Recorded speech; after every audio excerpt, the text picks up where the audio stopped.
cunoștința Băii Mari din Liga Campionilor cu numărul 15 este Johanna Alb, în inter dreapta Oden, pivot cu numărul 7 Blom, în inter stânga Torstensson de la CSM București, extrem în stânga cu 21 Dafe, tot de la Savenhof, iar în dreapta cu 24 Hagman de la Holstebro în Danemarca. Acestea sunt primele 7 jucătoare pentru Suedia, care are atacul pozițional.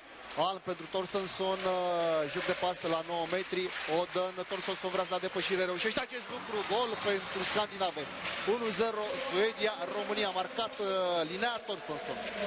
Paula Ungureanu în poartă, pivot este Pintea numărul 6, Nechita numărul 7, Marin 13, în centru Brădeanu 9, 8 Neagu, 15 este Ardean Elisei.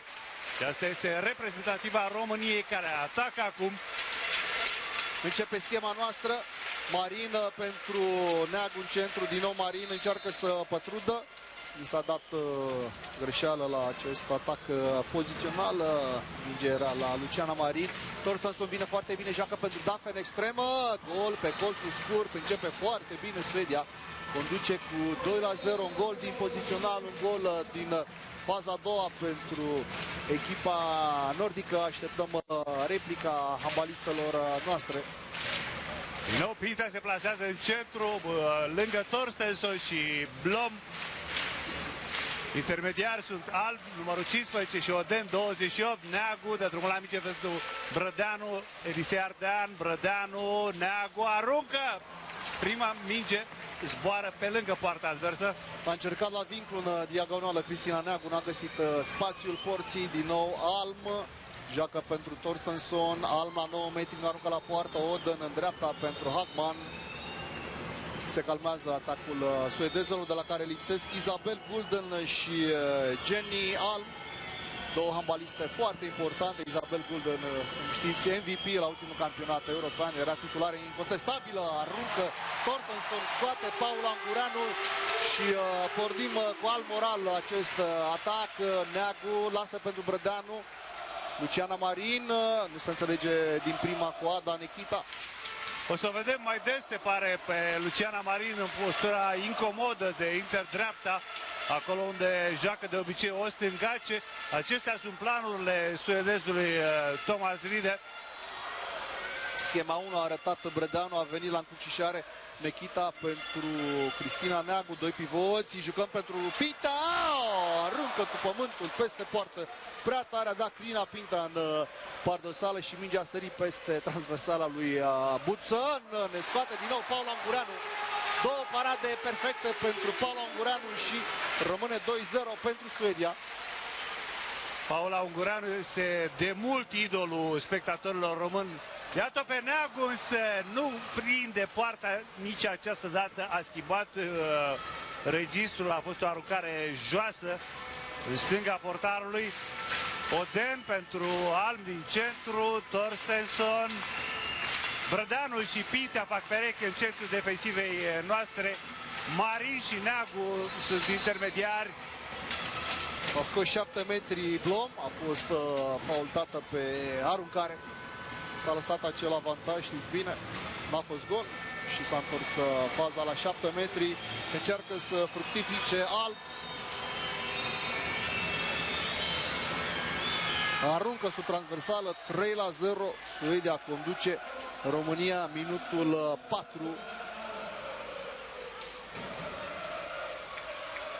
Nu e început prea bun, dar să avem răbdare. Lucrurile pot fi puse la punct repede.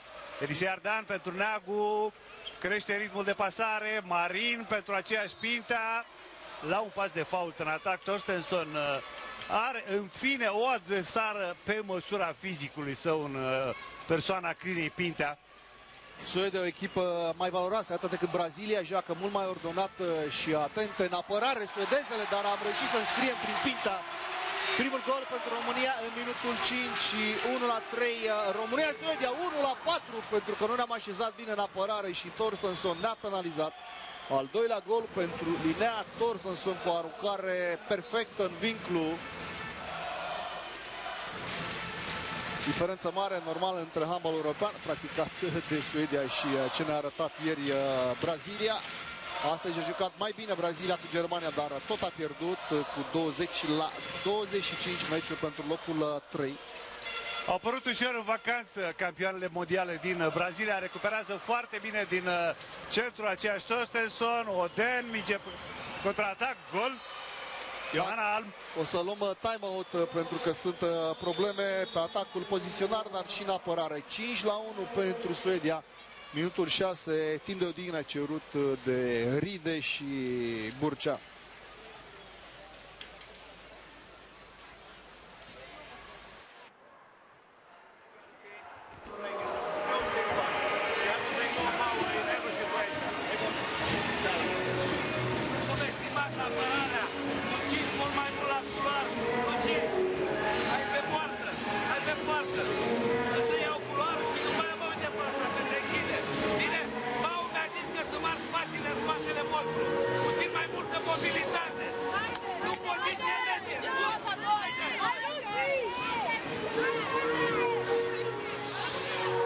Ați auzit indicațiile date de Bogdan Burcea după ce s-a sfătuit la bancă înaintea time-out-ului cu Thomas Ride.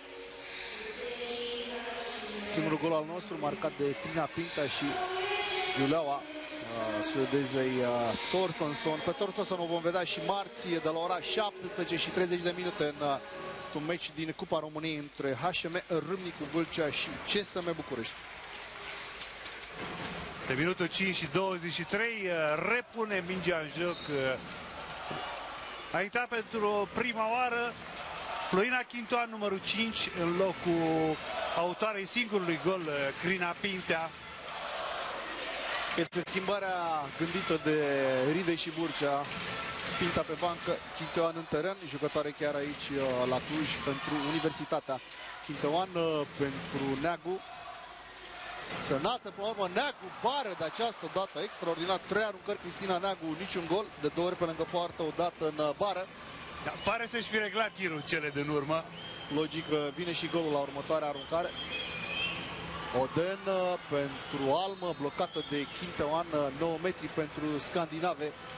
O echipă extraordinară, medalia de bronz la ultimul campionat european pentru Suedia. Multe handbaliste evoluează și în Danemarca. Medalie de bronz venită după cea de argint din 2010.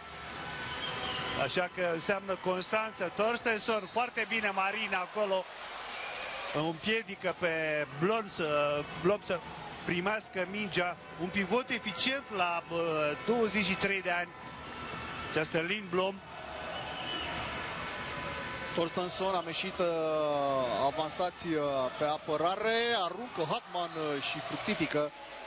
A ridicat până la urmă piciorul stâng la colțul scurt Paula Ungureanu, dar a fost învinsă de adversara sa directă. Din nou 5 goluri pentru suedeze, care sunt foarte agresive în apărare. Bolom a faultat-o pe Mica Brădeanu. Tot jocul Suediei e construit pe Linnea Torstensson cu o forță fizică ieșită din comun la feminin. Brădeanu, Chintoan, apare și Marin, a căzut Chintoan, s-a ridicat, Neagu încearcă să-și facă loc acolo.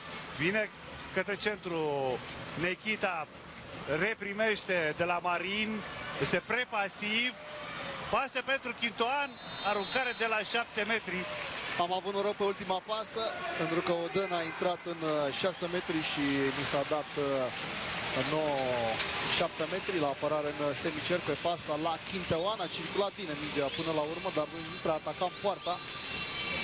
Trebuie neapărat să înscriem acum, aveți imagine pe Pricopi și Keeper, jucătoare de la Corona Brașov. Neagu față în față cu Buțăn. Aruncă și fructifică Cristina Neagu. Primul gol pentru ea după 4 încercări, 2-6, România-Suedia, minutul 9.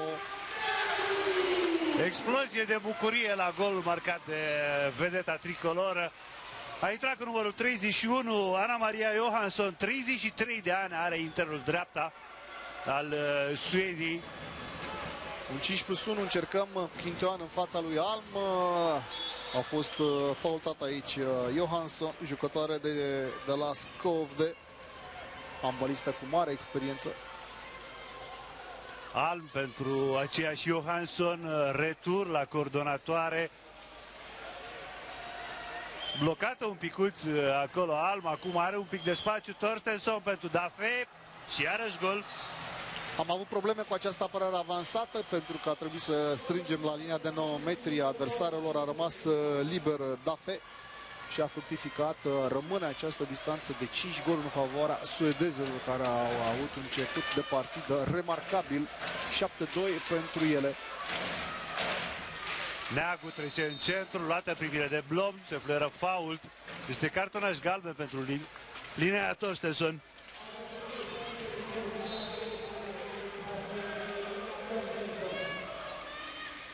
Brădeanu, Chintoan, Marin, Neagu.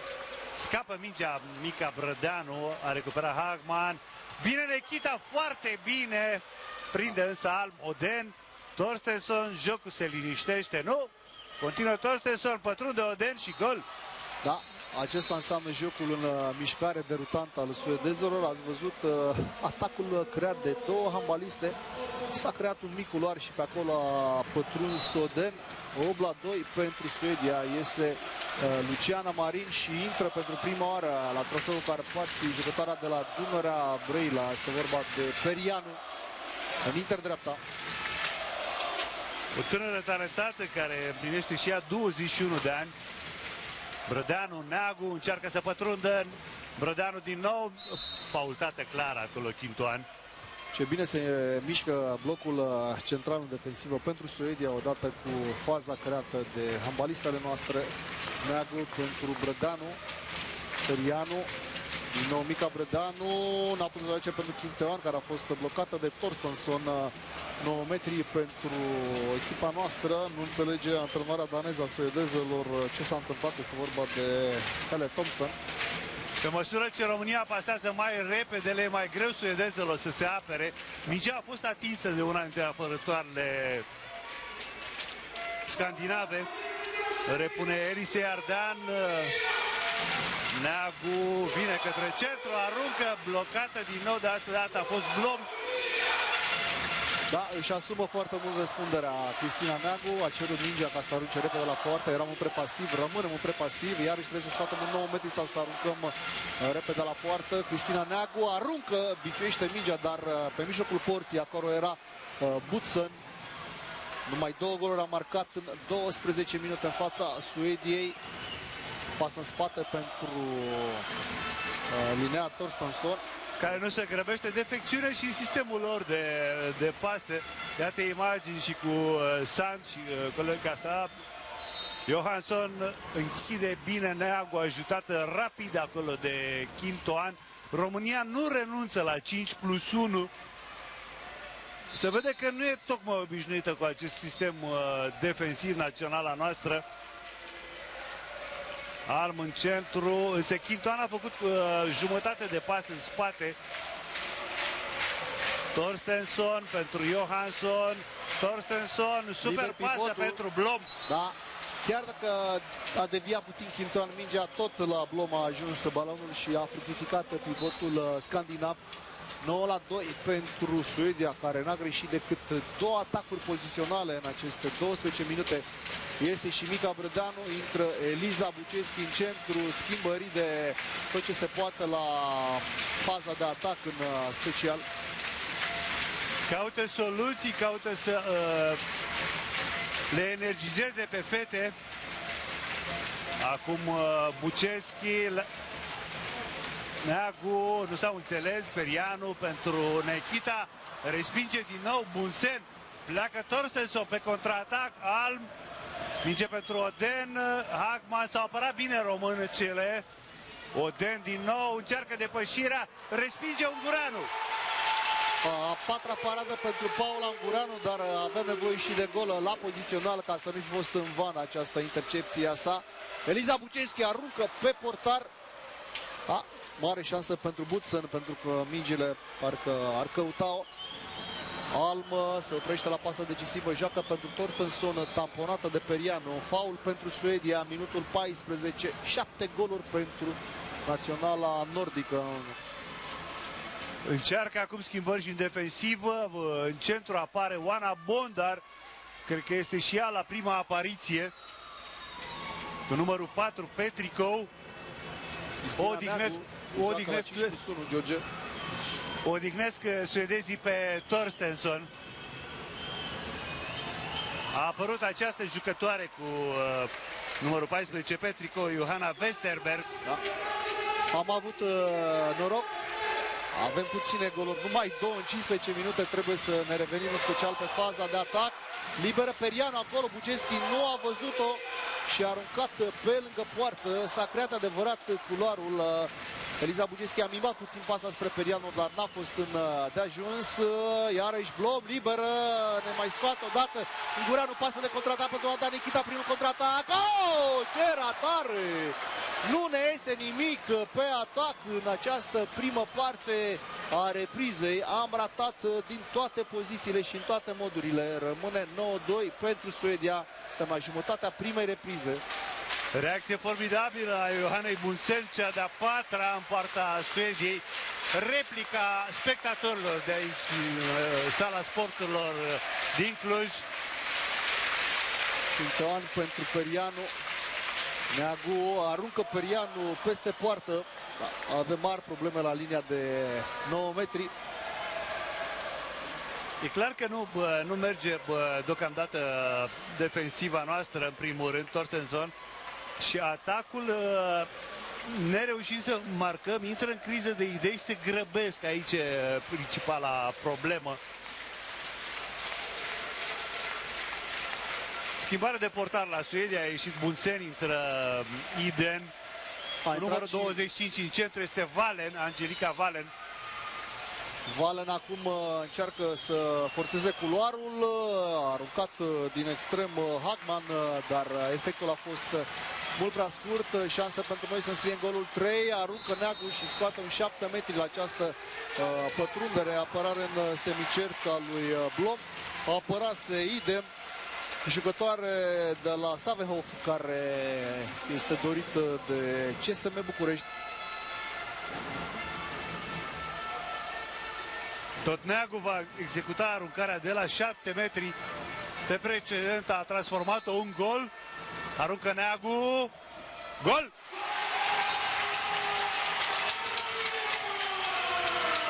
Înscriem golul cu numărul 3 în minutul 17. Mult prea puțin față de ce ne-a arătat România ieri în fața campionei mondiale Brazilia, dar avem noroc că avem destul timp ca să dregem rezolvarea acestei partide în favoarea noastră. Westerberg, Valen, Johansson, retur până la Westerberg. Perianu e tare ca o stâncă, dar trebuie să fie atentă la intervenții, primește cartonașul galben. Valen pentru Westerberg, joacă în dreapta la Johansson, o ține foarte bine acolo Cristina Zanfir. 9 metri pentru suedeze. Interesant această manifestare în apărare pentru noi, dar ineficientă până acum. A pus mâna prima pe minge Blon și a scos un 9 metri și cartonaș galben la Bondar. Apără din nou Paula Ungureanu pentru Bondar pe contraatac, e liberă Elisei. Bondar, gol! În sfârșit o fază clară de contraatac pentru noi, a gândit foarte bine Oana Bondar, care era ajutată numai în stânga de o coechipiere, era vorba de Elisei și 4 adversare pe lângă ele. A mimat pasa în stânga și îl mulțumește de dată pe Thomas Ride, care își mai revine. 4-9 România-Suedia, timp de odihnă cerut acum de Banca Suediei.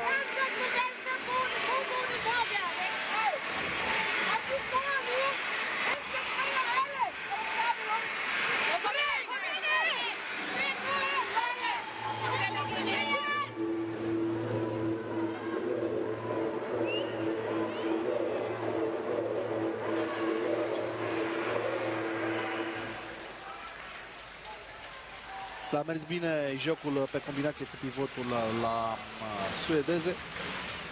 Aici aveți câteva dintre acțiunile Paulei Ungureanu.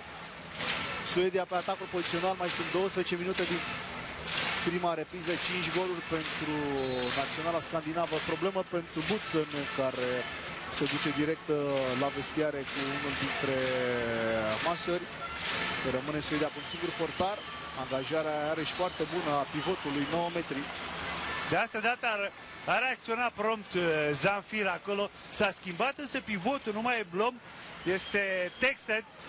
A apărut și Sant cu numărul 9 în extrema stângă. Torstensson aruncă.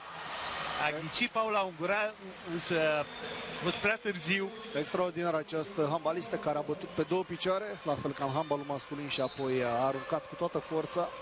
Paula n-a putut să devieze mai mult. 40 România, Suedia, minutul 19. Avem Buceschi în centru, Neagu stânga, Perianu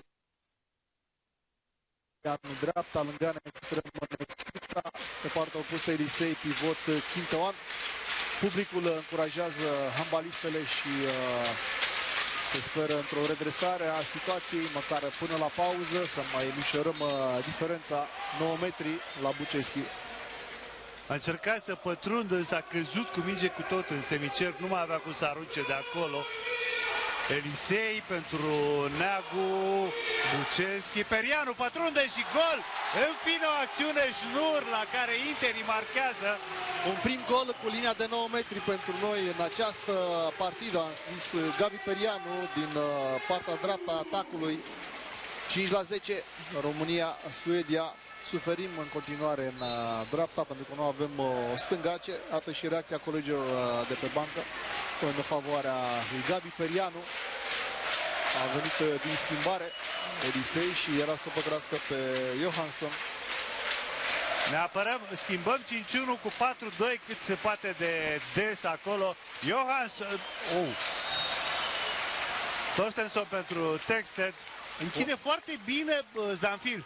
Foarte agresivă și a părăsit locul și s-a dus să o ajute pe Perianu. Da, apărarea din nou avansată pentru noi. Asta s-a cerut de la bancă. Torstensson pentru Valen.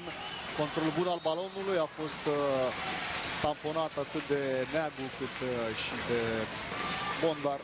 9 metri. Texted repune pentru Torstensson, rămas în centru Valen, Torstensson. Acum Cristina Neagu e fluturașul din centru. Închide Perianu, apără Ungureanu. Ne-am mișcat mai bine, s-au mișcat mai bine fetele noastre în defensivă. Se putea da și 9 metri la această fază pentru Suedia. Asta cer antrenorii scandinavelor. Aruncă de pe picioare Perianu, dar Iden a fost pe fază și a deviat. Devenită cunoscută în primul rând pentru pantalonașii săi scurți, Filipa Iden. A căzut. Torstensson a primit un raft la acea depășire. Este vorba de Oana Bondar, care este și eliminată. Iată, își revine repede Torstensson, însă noi vom juca cu un minus. Zâmbește ușor Oana Bondar, recunoscându-și greșeala. Acolo a fost contactul, dar înainte să o ia în primire și pe Valen. A lovit, a plecat și s-a dus la următoarea adversară. Este de admirat Torstensson, că ea nu replică niciodată. E strânge din din și joacă mai departe. La ea este mingea acum. Super pasă pentru Johansson și gol. Aici s-a văzut clar omul în minus pe care îl are România. Da. Schema și inteligența suedezelor. A venit Torstensson, a scos 3 adversare cu săritura sa și Johansson a înscris nestingerită. 5-11, România-Suedia, finala trofeului Carpați, minutul 22. Neagu este luat om la om de către Valen, își permit normal nordicele pentru că au un om în plus. A reapărut Brădeanu, acum este Inter dreapta, Elisei Ardean, vine Neagu, foarte bine a scăpat-o Elisei pe Neagu de marcaj om la om, până în extremă la Necita, Buceschi, către poartă, încearcă să arunce. Da, oricum au fost pași, da, nu s-a pus golul. Da, nu ne-am descurcat la omul minus. Da. Suedia redemonstrează că rămâne o forță a handbalului european. Chiar dacă lipsește Isabelle Gulden, spuneam, cea mai valoroasă jucătoare a lor. A mai căzut o suedeză tamponată la 9 metri, Valen, dar au recuperat colegele sale. Ambii antrenori ai Suediei sunt dezamăgiți de maniera de arbitraj a sârboaicilor. S-a lovit de Neagu această Angelica Valen, atunci a căzut. Reapare Alm în centru, este odihnită Valen după, iată pe Siverson.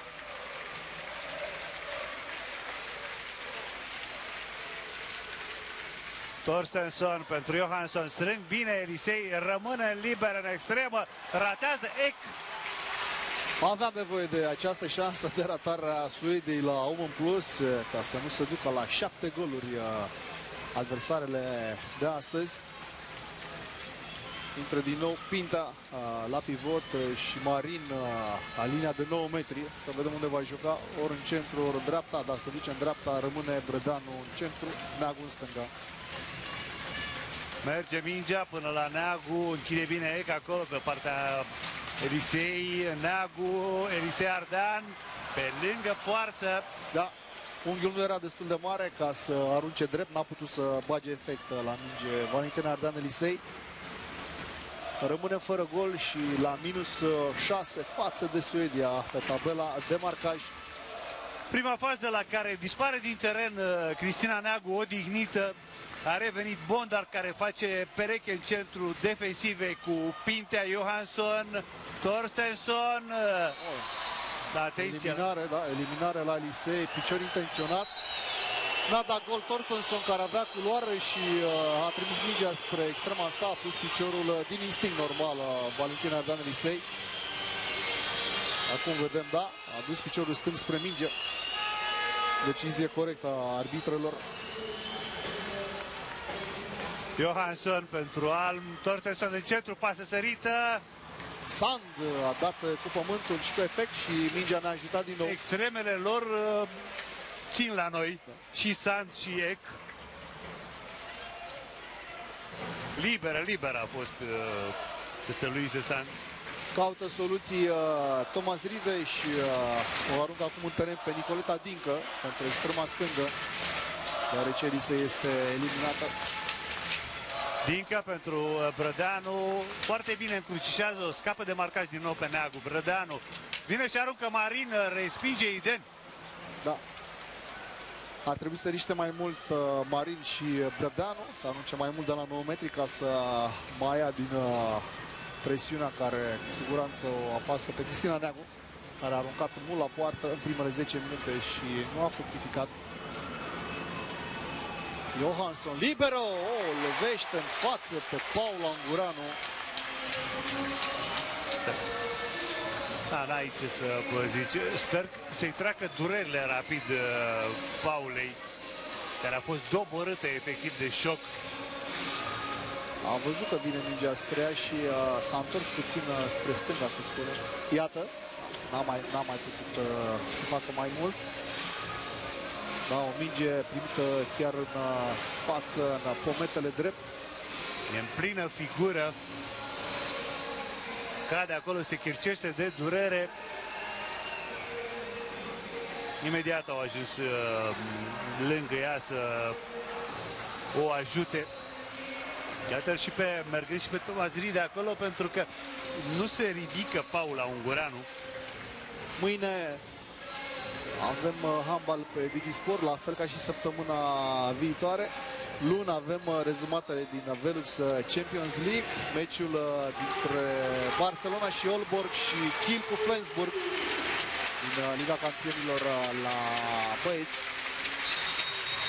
Că a adus aminte de Liga masculină la Turda cu HCM Minaur la pauză 14-14.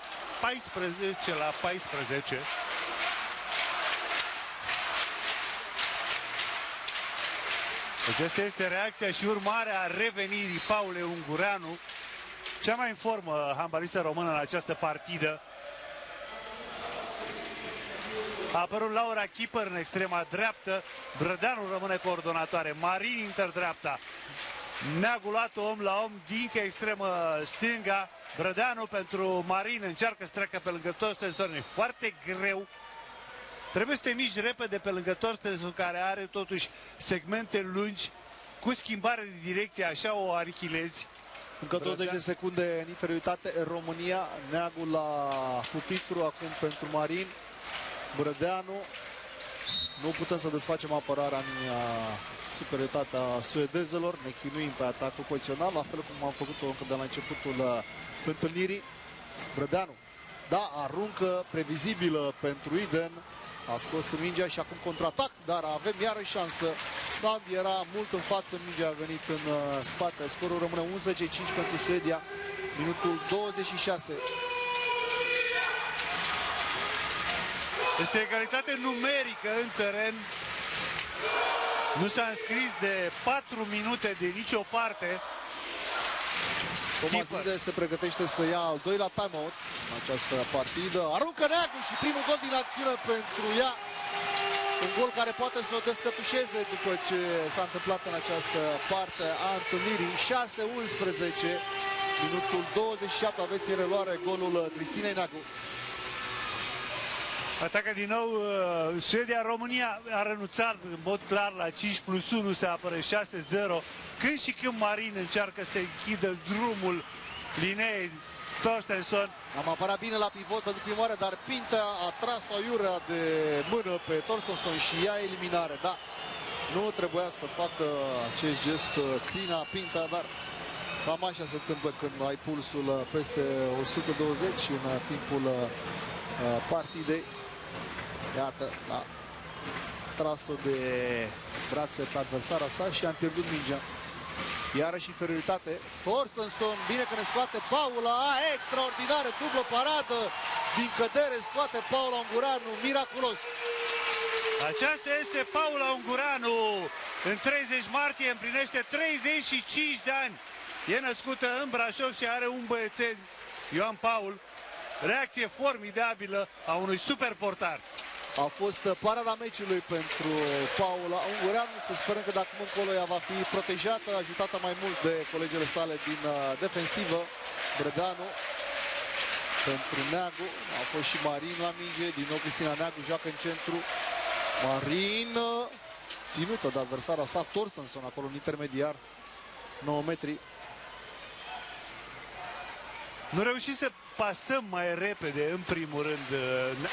Au remediat deficiențele din apărare româncele. Marin este prepasiv, se fluieră fault. Rămân problemele în atacul pozițional, pentru că suedezele sunt extraordinare în apărare. Aruncă Neagu blocat de Torstensson. Sand scapă mingea, o recuperează. Ce ghinion am avut aici? O scrie Eck. Da, în loc să fie 7-11 pe atacul nostru, contraatacul norocos al suedezelor a fost fructificat după bâlba lui Sand. Au pierdut mingea pe rând și Sand și keeper. Da, se bucură suedezele, au și de ce. România a făcut o primă repriză slabă, dar putem să ne revenim în partea a doua a jocului. Keeper joacă pentru Dincă. Brădeanu, apărare avansată în continuare, ne-am jucat mult în inferioritate, am avut 4 eliminări în această repriză. Normal că n-am putut să rezolvăm mare lucru la 9 metri. Are apărut pivotul, e vorba de Quintoan, Marin, pentru minge aproape risipită. A recuperat Neagu pentru Dincă, din nou Neagu, pasă super pentru pivot. Wow, scoate Iden, mingea slab trimisă de Quintoan. Trebuia să fie gol, normal. La această fază n-ai voie să ratezi din această situație. Sand pune mingea în poartă. Extraordinară bolta micuței handbaliste de 1,60 m. Este cea mai mică handbalistă care evoluează în Liga Campionilor. A fost un reportaj cu ea oferit de Federația Europeană la rezumatul Champions League. 7 goluri pentru Suedia. Suntem pe ultimul atac pozițional din prima repriză.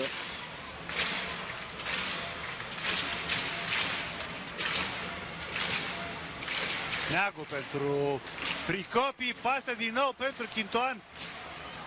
Iar nu s-a lipit mingea de noi. Neagu, Brădeanu, din nou Neagu.